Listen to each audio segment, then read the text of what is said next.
ओम गणेशाय नमः। जय श्री कृष्ण। राधे राधे। प्यारे भक्तों, आज श्रावण के अंतिम बुधवार को श्रवण करें बुधवार गणेश जी की प्रेत कथा। समतापुर नगर में मधुसूदन नामक एक व्यक्ति रहता था। वह बहुत धनवान था। मधुसूदन का विवाह बलरामपुर नगर की सुंदर लड़की संगीता से हुआ था। एक बार मधुसूदन अपनी पत्नी को लेने बुधवार के दिन बलरामपुर गया। मधुसूदन ने पत्नी की माता पिता से संगीता को विदा कराने के लिए कहा। माता पिता बोले, बेटा आज बुधवार है, बुधवार को किसी भी शुभ कार्य के लिए यात्रा नहीं करते। लेकिन मधुसूदन नहीं माना। उसने ऐसी शुभ अशुभ की बात को न मानने की बात कही। दोनों ने बैलगाड़ी से यात्रा प्रारंभ की। 2 कोस की यात्रा के बाद उसकी गाड़ी का एक पहिया टूट गया। वहां से दोनों ने पैदल ही यात्रा शुरू की। रास्ते में संगीता को प्यास लगी। मधुसूदन उसे एक पेड़ के नीचे बैठाकर जल लेने चला गया। थोड़ी देर बाद जब मधुसूदन कहीं से जल लेकर वापस आया तो वह बुरी तरह हैरान उठा, क्योंकि उसकी पत्नी के पास उसी की शकल सूरत का एक दूसरा व्यक्ति बैठा था। संगीता भी मधुसूदन को देखकर हैरान रह गई। वह दोनों में कोई अंतर नहीं कर पाई। मधुसूदन ने उस व्यक्ति से पूछा, तुम कौन हो और मेरी पत्नी के पास क्यों बैठे हो? मधुसूदन की बात सुनकर उस व्यक्ति ने कहा, अरे भाई, यह मेरी पत्नी संगीता है। मैं अपनी पत्नी को ससुराल से विदा कराकर लाया हूँ। लेकिन तुम कौन हो जो मुझसे ऐसा प्रश्न कर रहे हो? मधुसूदन ने कहा, तुम जरूर कोई चोर या ठग हो। यह मेरी पत्नी संगीता है। मैं इसे पेड़ के नीचे बैठाकर जल लेने गया था। इस पर उस व्यक्ति ने कहा, अरे भाई, झूठ तो तुम बोल रहे हो। संगीता को प्यास लगने पर जल लेने तो मैं गया था। मैंने तो जल लाकर अपनी पत्नी को पिला भी दिया।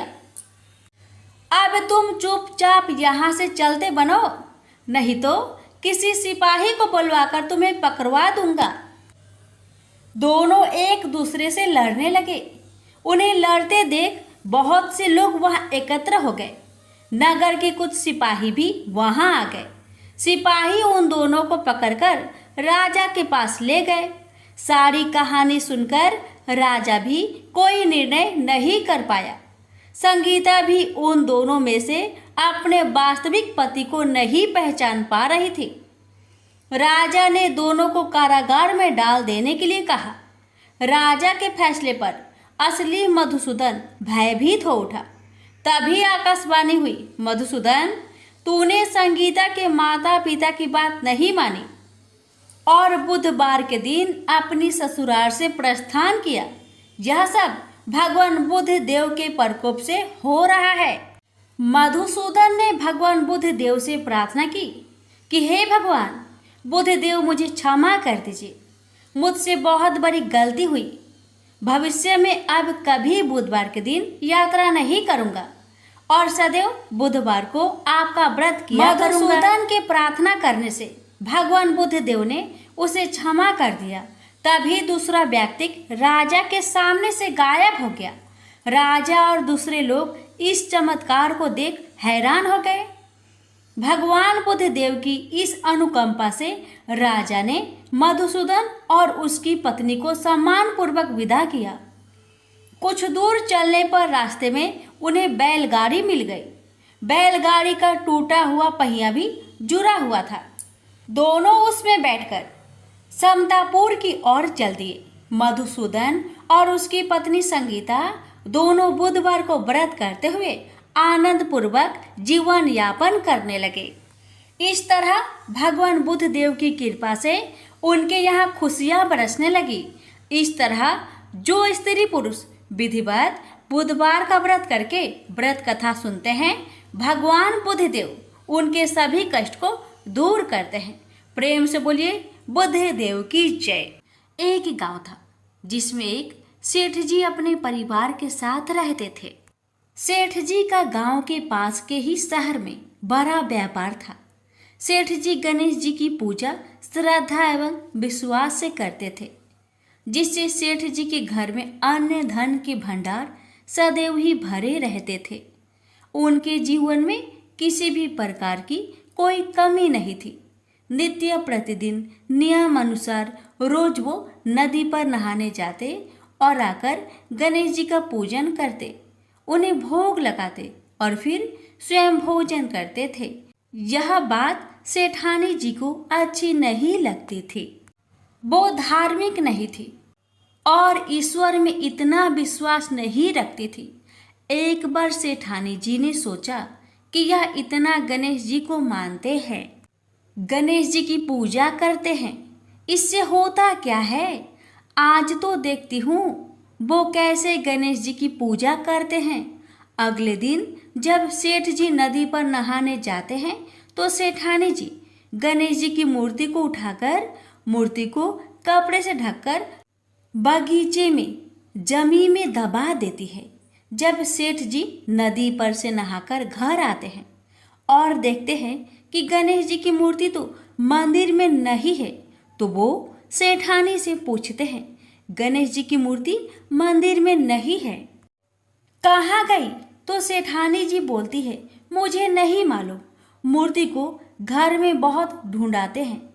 उस दिन क्योंकि वो गणेश जी को भोग नहीं लगा पाए, इसके लिए सेठ जी ने अन्न जल का भी त्याग कर दिया और गणेश जी से प्रार्थना करने लगे, हे प्रभु, लगता है आप मुझसे रुष्ट हो गए हो और कहीं चले गए हो।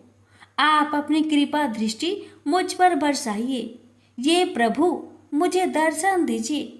सेठ जी ने मन ही मन सोचा कि आपसे जब तक आप मुझे मिल नहीं जाते, मुझे दर्शन नहीं दे देते, तब तक मैं अन्न जल का त्याग करता हूँ। उस दिन पूरा निकल गया। रात्रि में सेठ जी की भक्ति से प्रसन्न होकर गणेश जी भगवान ने सपने में गणेश जी भगवान एक छोटे से चूहे के साथ खेल रहे होते हैं और चूहे को खाने को लड्डू देते हैं। चूहा लड्डू लेकर बगीचे में जाता है और जमीन को खोदता है और लड्डू वहीं डाल देता है। अचानक सेठ जी की नींद खुल जाती है। सेठ जी बगीचे में जाते हैं और वहीं खोदते हैं जहां उन्होंने सपने में देखा था, और वहीं से उनको थोड़ी सी जमीन खोदने पर कपड़े में लिपटे हुए गणेश जी की मूर्ति मिलती है। सेठ जी गणेश जी की मूर्ति की पूजा करके उनको यथास्थान स्थापित करते हैं और सेठानी के पूछने पर सारा वृत्तांत उन्हें सच सच बताते हैं। बात जानकर सेठानी जी को आश्चर्य होता है और सेठानी जी मन ही मन श्रद्धा एवं विश्वास से गणेश जी भगवान की भक्त बन जाती है और सेठ जी से कहती है कि मुझसे बड़ा भारी अपराध हो गया है। अब हम दोनों पति पत्नी प्रेम सहित गणेश जी भगवान की आराधना करेंगे एवं उनकी पूजा में कभी कोई कमी नहीं आने देंगे। यह सुनकर सेठ जी अत्यधिक प्रसन्न हो जाते हैं और दोनों पति पत्नी गणेश जी भगवान को धन्यवाद करते हैं। जय बोलो, गणेश जी भगवान की जय हो, सदा ही जय हो। प्रभु अपनी अनुकंपा सेठ सेठानी के समान ही हम सभी पर बनाए रखना। कहानी सुनने वालों की सभी मनोकामनाएं पूर्ण करना। एक बार गणेश जी एक बहुत सुंदर गांव से गुजर रहे थे। इस गांव के खेत हरे भरे थे। सुबह का समय था। ठंडी पवन का आनंद लेते हुए गणेश जी मूषक पर सवार होकर चले जा रहे थे। इतने में वह एक खेत से गुजरे तो आनंदवश फसलों में हाथ फिरा दिया। गणेश जी के ऐसा करने से उस फसल के कुछ दाने हाथ में आ गए। अब गणेश जी को पछतावा हुआ कि उन्होंने तो चोरी कर ली।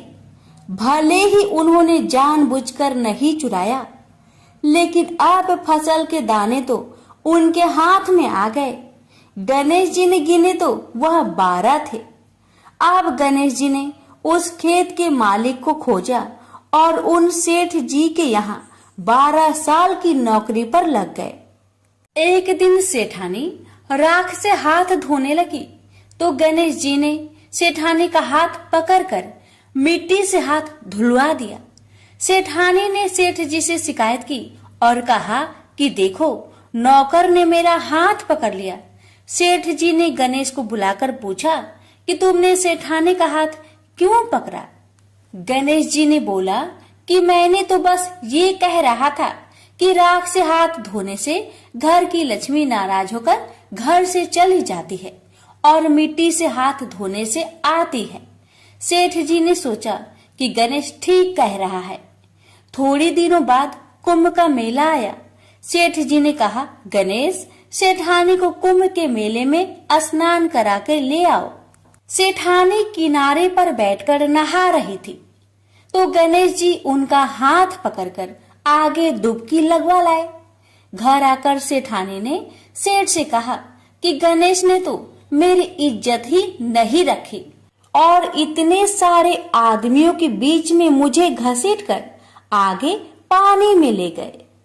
तब सेठ जी ने गणेश जी से पूछा कि ऐसा क्यों किया? तो गणेश जी ने कहा कि सेठानी किनारे बैठकर गंदे पानी से नहा रही थी तो मैं आगे अच्छे पानी में डुबकी लगवा कर ले आया। इससे अगले जन्म में बहुत बड़े राजा और राजपाट मिलेगा। सेठ जी ने सोचा कि गणेश ठीक कह रहा है। एक दिन घर में पूजा पाठ हो रही थी, हवन हो रहा था। सेठ जी ने गणेश को कहा कि जाओ सेठानी को बुलाकर ले आओ। गणेश सेठानी को बुलाने गए तो सेठानी काली चुनरी ओढ़कर चलने लगी तो गणेश जी ने काली चुनरी फाड़ दी और कहा कि लाल चुनरी ओढ़ के चलो। सेठानी नाराज होकर सो गई। सेठ जी ने आकर पूछा, क्या बात है? तो सेठानी बोली कि गणेश ने मेरी चुनरी फाड़ दी। सेठ जी ने गणेश को बुलाकर बहुत डांटा तो गणेश जी ने कहा, पूजा पाठ में काला वस्त्र नहीं पहनते हैं, इसलिए मैंने लाल वस्त्र के लिए कहा। काला वस्त्र पहनने से कोई भी शुभ काम सफल नहीं होता है।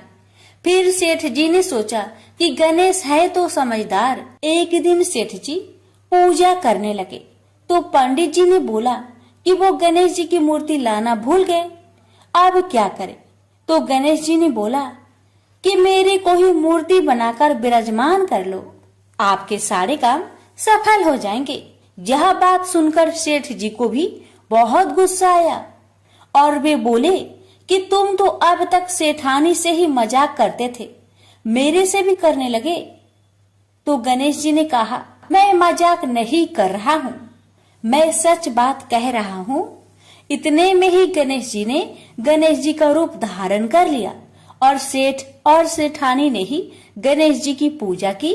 पूजा खत्म होते ही गणेश जी अंतर ध्यान हो गए। सेठ सेठानी को बहुत धोखा हुआ और उन्होंने कहा कि हमारे पास तो गणेश जी रहते थे और हमने उनसे इतना काम करवाया। तो गणेश जी ने सपने में आकर सेठ जी को कहा कि आपके खेत में से मैंने 12 अनाज के दाने तोड़ लिए थे, उसी का दोष उतारने के लिए मैंने आपके यहाँ काम किया था। सेठ जी की करोड़ों की माया हो गई। हे गणेश जी महाराज, जैसा सेठानी को दिया वैसा सबको देना, कहते को सुनते को और सारे परिवार को दे देना। जय श्री गणेश जी। एक बार पथवारी माता पाल और विनायक जी में झगड़ा हो गया। सब आपस में स्वयं को बड़ा बताने लगे। इतने में एक ब्राह्मण का लड़का आया। पाल पथवारी गजानन जी ने उसे रोका और कहा, लड़के रुक जा और हमारा न्याय कर। लड़का बोला, मैं कल वापस आऊंगा तब न्याय करूंगा। घर आकर लड़के ने माँ से कहा, माँ मुझे कल पाल पथवारी माता विनायक जी का न्याय चुकाना है। तो माँ ने कहा, बेटा सबको बड़ा बता देना।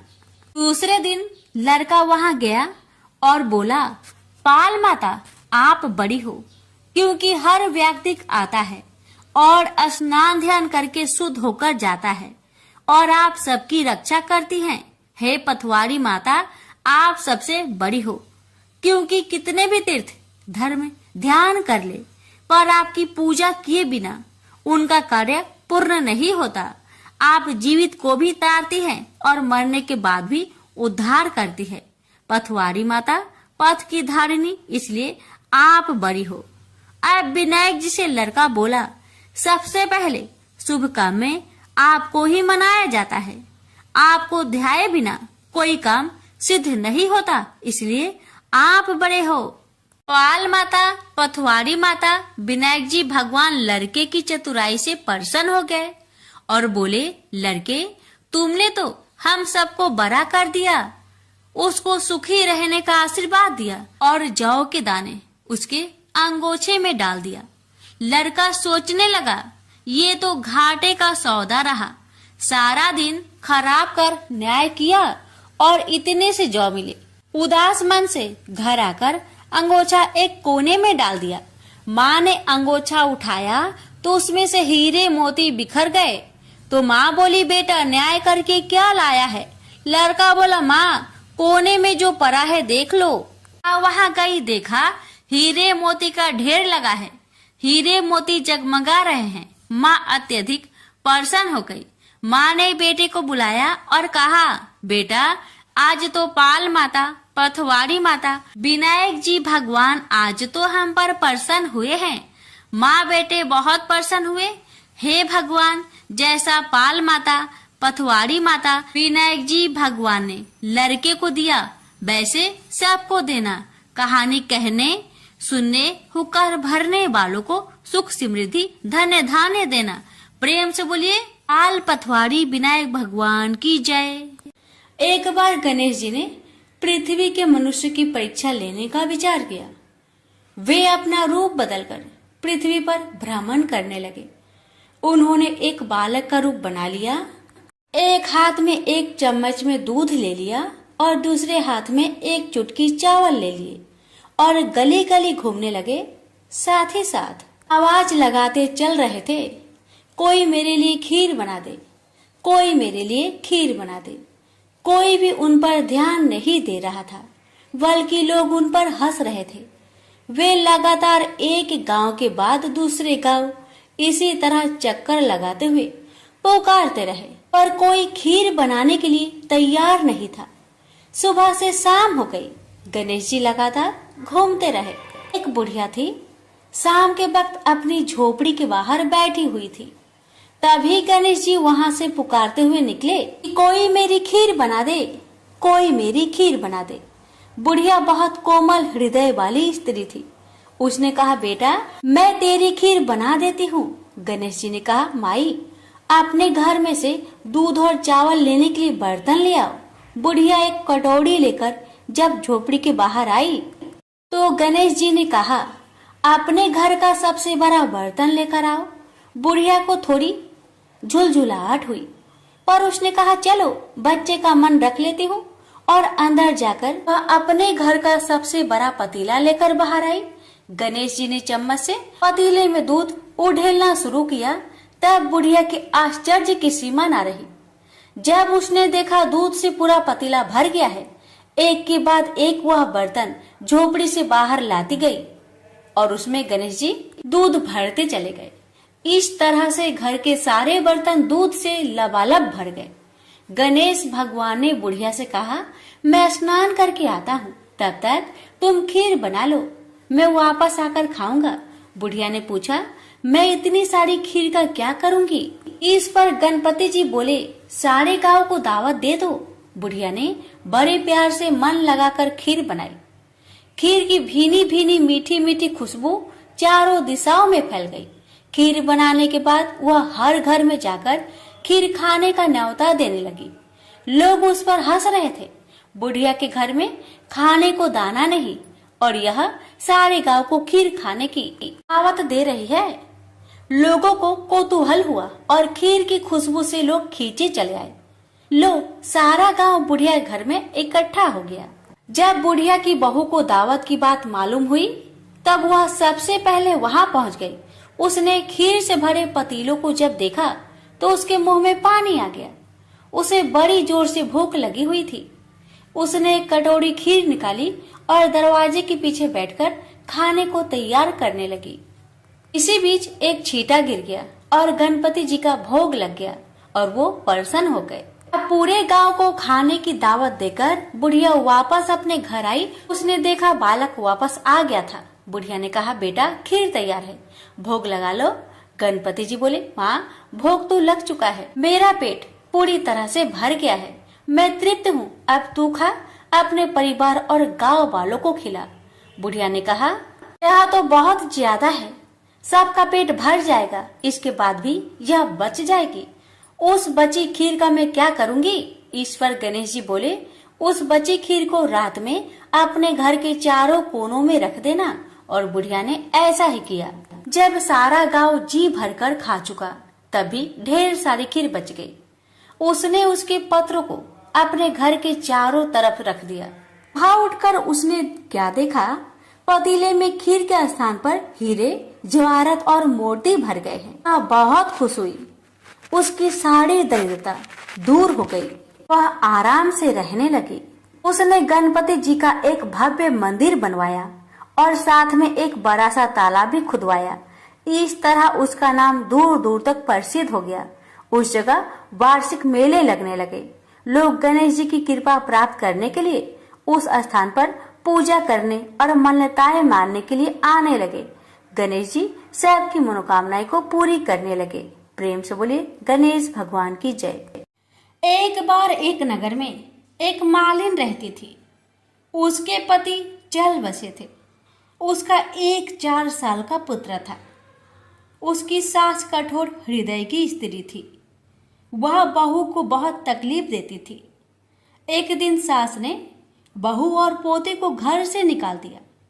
वे दोनों रोते हुए चलते चलते एक जंगल में जा पहुंचे। वहां एक बड़े पेड़ के नीचे बैठ गए।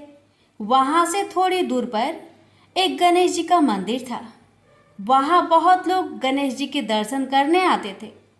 दर्शन करके गणेश जी को प्रसाद चढ़ाते, फिर वह प्रसाद सबको बांट देते थे। इस प्रसाद से माँ बेटे का गुजारा होने लगा। दोनों गणेश जी की पूजा पाठ में लग गए। एक दिन उन्होंने सोचा, क्यों ना हम भी जंगल से फूल लाकर बेचें। वे रोज जंगल से फूल लाकर उसकी माला बनाकर बेचने लगे। साथ में पूजा की सामग्री और प्रसाद भी बेचने लगे। इससे उनको आमदनी होने लगी। गणेश जी की कृपा से आमदनी बढ़ने लगी। जल्दी ही उन्होंने एक मकान और एक दुकान बना लिया। एक राजा की लड़की मंदिर में रोज पूजा करने आती थी। मालिन के बेटे को देखकर राजकुमारी उस पर मोहित हो गई और उससे विवाह करने की सोचने लगी। उसने अपनी भाभी से अपने मन की बात कही। भाभी अनुभवी थी। उसने कहा, ये तो मालिन का बेटा है और तुम एक राजा की बेटी हो। यदि तुमने उससे विवाह किया तो तुम्हारी बहुत बेइज्जती होगी। पर राजकुमारी अपनी बात पर अड़ी रही। उसने कहा, मैंने तो प्रतिज्ञा कर ली है कि उसी से विवाह करूंगी। भाभी ने घर जाकर सारी बात राजा को बता दी। राजा ने मना नहीं किया और विवाह के लिए तैयार हो गए। उन्होंने बड़े धूमधाम से बेटी का विवाह मालिन के बेटे के साथ कर दिया। मालिन ने सबसे पहले बेटे बहू को गणेश जी के मंदिर में ले जाकर पूजा पाठ करवाया और गणेश जी का आशीर्वाद दिलवाया। इसके बाद पूरे नगर में यह बात फैल गई कि गणेश जी की पूजा करने से सब दुख कष्ट दूर हो जाते हैं। यह बात सुनते ही नगर के सभी लोग मंदिर आने लगे। मालिन और उसके बेटे की बिक्री और बढ़ गई। उधर उसकी सास के बुरे दिन आ गए। अन्नदाता उससे रूठ गई और वह भूखे मरने लगी। एक दिन वह रोती धोती उसी गणेश जी के मंदिर में आ पहुंची। वह मालिन के बेटे से बोली, मैं भूखी हूँ, मुझे रोटी कपड़ा दे देना, इसके बदले मैं तुम्हारे सारे काम कर दूंगी। लड़के को दया आ गई और उसे काम पर रख लिया। उसने अपनी दादी को नहीं पहचाना। जब मालिन घर आई तो उसने सास को पहचान लिया। वह सास से बोली, सासू जी आप यहाँ कैसे? सास ने पोते की तरफ इशारा करके कहा, मेरी इस सेठ के यहाँ नौकरी लग गई है। बहू बोली, यह आपका पोता है और यह घर भी आपका ही है, यह दुकान भी आपका ही है। जब आपने हमें घर से निकाला तब गणेश जी ने हमारी रक्षा की।